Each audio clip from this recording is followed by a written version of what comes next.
salam, dan bahagia. Assalamualaikum warahmatullahi wabarakatuh. Shalom, salam sejahtera untuk kita semua.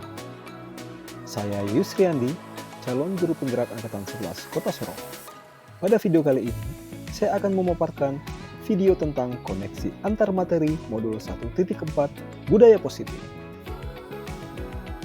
Berikut adalah kesimpulan peran saya dalam menciptakan budaya positif di sekolah. Seorang guru yang baik harus memiliki kemampuan dalam mewujudkan budaya positif di sekolah. Budaya positif tersebut dapat dijalankan dengan menerapkan konsep-konsep inti seperti disiplin positif, motivasi perilaku manusia, posisi kontrol restitusi, keyakinan sekolah atau kelas, segitiga restitusi. Disiplin positif. Disiplin positif merupakan suatu cara penerapan disiplin yang mengajarkan anak bertanggung jawab dan menumbuhkan kesadaran diri berdasarkan nilai-nilai kebajikan. Disiplin positif lebih ke arah disiplin diri yang dapat mengontrol diri dalam melakukan segala tindakan. Disiplin diri dapat memahami dan menyadari berdasarkan motivasi internal, bukan akibat paksaan, pujian, ataupun hukuman. Motivasi perilaku manusia. Terdapat 3 motivasi perilaku manusia, yaitu 1. Untuk menghindari ketidaknyamanan atau hukuman. 2. Untuk mendapatkan imbalan atau penghargaan dari orang lain. 3. Untuk menjadi orang yang mereka inginkan dan menghargai diri sendiri dengan nilai-nilai yang mereka percaya. Posisi kontrol restitusi. Terdapat 5 posisi kontrol restitusi. Di antaranya 1. Guru sebagai penghukum. 2. Guru sebagai pembuat merasa bersalah. 3. Guru sebagai teman. 4. Guru sebagai pemantau. Dan yang terakhir, guru sebagai manajer. Di antara 5 posisi kontrol tersebut, sebaiknya seorang guru menggunakan posisi kontrol manajer. Sebagai manajer, guru dapat berbuat sesuatu bersama murid, mempersilahkan murid bertanggung jawab, dan mendukung murid agar dapat menemukan solusi. Selain itu, posisi manajer mengacu pada restitusi yang dapat menjadikan murid sebagai manajer bagi dirinya sendiri, sehingga dapat tercipta identitas positif pada diri murid. Keyakinan sekolah atau kelas. Guru berperan dalam mewujudkan terbentuknya keyakinan sekolah atau kelas dengan adanya kesepakatan antara guru dan murid. Keyakinan sekolah atau kelas berupa pernyataan-pernyataan universal yang mudah diingat dan dipahami dan harus diterapkan di lingkungan sekolah. Segitiga restitusi. Adapun tahapan dalam segitiga restitusi meliputi 1. Menstabilkan identitas. 2. Validasi tindakan yang salah. 3. Menanyakan keyakinan.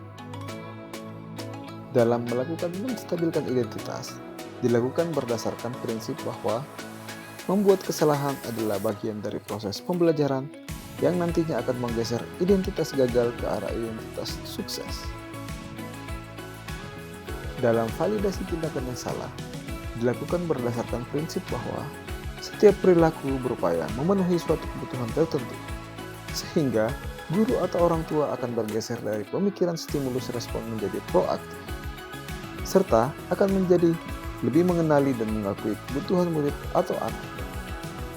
Dalam menanyakan keyakinan, dilakukan dengan memberi pertanyaan-pertanyaan bermakna kepada murid atau anak untuk memunculkan motivasi secara intrinsik sehingga mampu mengaitkan keyakinannya dengan tindakan yang salah.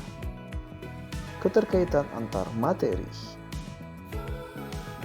Adapun keterkaitan antar materi budaya positif dengan 3 materi sebelumnya, yaitu dengan menjalankan budaya positif di sekolah, maka akan mempermudah dalam tercapainya tujuan pendidikan nasional sesuai dengan filosofi Ki Hajar Dewantara, yaitu pendidikan berpihak pada murid atau bersifat menuntun.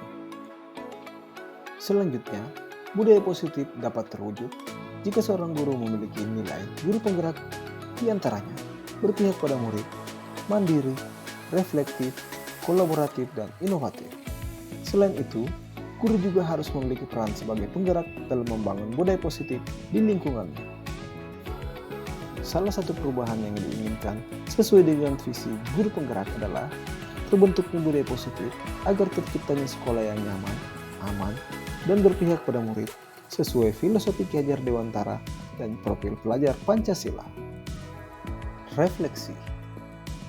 Sejauh mana pemahaman Anda tentang konsep-konsep inti yang telah Anda pelajari di modul ini?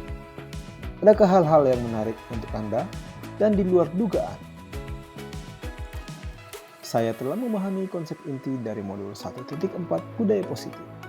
Pemahaman ini akan saya implikasikan dalam lingkungan sekolah serta akan saya imbaskan ke rekan guru lain.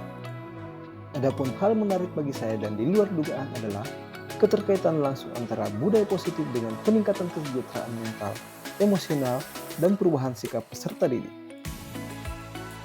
Perubahan apa yang terjadi pada cara berpikir Anda dalam menciptakan budaya positif di kelas maupun sekolah Anda setelah mempelajari modul ini? Adapun perubahan yang terjadi adalah, saya menyadari bahwa posisi kontrol yang biasa saya lakukan dalam menangani masalah murid selama ini kurang tepat. Seharusnya, saya berperan sebagai manajer yang menangani masalah menggunakan segitiga restitusi. Pengalaman seperti apakah yang pernah Anda alami terkait penerapan konsep-konsep inti dalam modul budaya positif, baik di lingkup kelas maupun sekolah Anda? Saya menangani siswa yang tidur saat jam pelajaran menggunakan langkah-langkah dalam segitiga restitusi, yaitu menstabilkan identitas, validasi tindakan yang salah, dan menanyakan keyakinan. Bagaimana perasaan Anda ketika mengalami hal-hal tersebut? Saya merasa senang karena dapat menerapkan segitiga restitusi dalam menangani sebuah persoalan dan menjadikan murid mampu belajar dari kesalahannya yang telah diperbuat. Menurut Anda, terkait pengalaman dalam penerapan konsep-konsep tersebut, hal apa sajakah yang sudah baik? Adakah yang perlu diperbaiki? Hal yang sudah baik menurut saya adalah munculnya motivasi internal pada diri peserta didik untuk melaksanakan budaya positif setelah mendapatkan pendampingan menggunakan segitiga restitusi. Dan yang harus diperbaiki adalah, saya harus selalu memposisikan diri saya sebagai manajer dalam menangani persoalan. Sebelum mempelajari modul ini, ketika berinteraksi dengan murid, berdasarkan 5 posisi kontrol, posisi manakah yang paling sering Anda pakai? Dan bagaimana perasaan Anda saat itu? Setelah mempelajari modul ini, posisi apa yang Anda pakai dan bagaimana perasaan Anda sekarang? Apa perbedaannya? Sebelumnya, posisi kontrol saya sebagai penghukum dan pemantau. Pada saat itu, saya selalu merasa bersalah karena harus memberikan hukuman jika anak berbuat kesalahan. Namun, setelah saya mempelajari modul budaya positif, saya mulai menerapkan posisi manajer dalam penyelesaian masalah. Perasaan saya tentu menjadi sangat senang dan saya mulai menyadari pentingnya komunikasi yang efektif untuk menumbuhkan rasa tanggung jawab pada diri murid. Sebelum mempelajari modul ini, pernahkah Anda menerapkan segitiga restitusi ketika menghadapi permasalahan murid Anda? Jika iya, tahap mana yang Anda praktekkan dan bagaimana Anda mempraktekkan? Saya pernah melakukannya, namun hanya menggunakan satu tahapan saja, yaitu menstabilkan identitas dengan memberikan pernyataan, setiap orang pasti pernah berbuat kesalahan atau tidak ada manusia yang sempurna. Selain konsep-konsep yang disampaikan dalam modul ini, adakah hal-hal lain yang menurut Anda penting untuk dipelajari dalam proses menciptakan budaya positif, baik di lingkungan kelas maupun sekolah? Hal lain yang penting dipelajari dalam proses menciptakan budaya positif adalah melakukan kolaborasi antara sekolah dan orang tua peserta didik agar budaya positif ini jangan hanya dilakukan di kelas atau sekolah saja, melainkan juga harus dilakukan di rumah agar menjadi suatu kebiasaan atau karakter yang melekat pada diri anak saat berada di lingkungan manapun. Demikian, semoga video ini bisa menginspirasi. Akhir kata, semoga tergerak, lekas bergerak, dan mari menggerakkan. Terima kasih. Wassalamualaikum warahmatullahi wabarakatuh.